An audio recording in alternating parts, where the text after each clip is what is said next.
મદિરા નીકળ્યો, દારૂ નીકળ્યો. દેવતાએ બધોય દારૂ દાનો ના પીધો. આલ્યો તમે પી જાઓ, અમર નથી પીવો. બાપુ સતયુગમાં, ત્રેતાયુગમાં, દ્વાપર યુગમાં દાનવો હતા.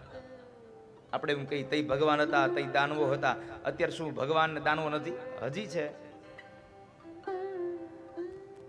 દ્વાપર યુગ એમ કહે છે કે જ્યારે સમુદ્ર મંથન થયું તો એ મંથનમાં નીકળેલો તમામ દારૂ એને દાનવોને આપી દો.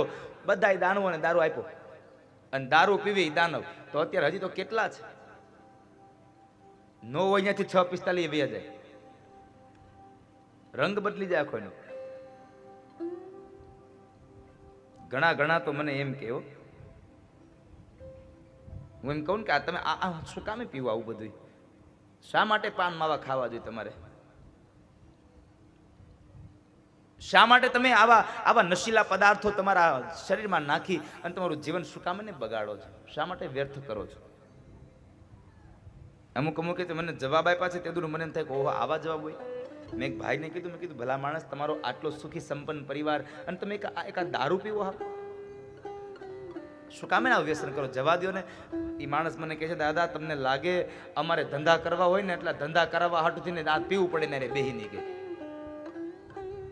એની હારે બેહી અને અમારે પીવું પડે તો ધંધા થાય, નકર કોઈ ધંધા ન થાય. તારી વાતે ભાઈ હાથી, પીધા વગર ધંધો ન થાય.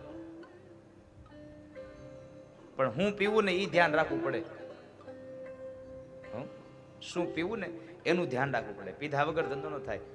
અમે પીએ છીએ, મારે વ્યસન છે દિનેશભાઈ, મારે વ્યસન છે.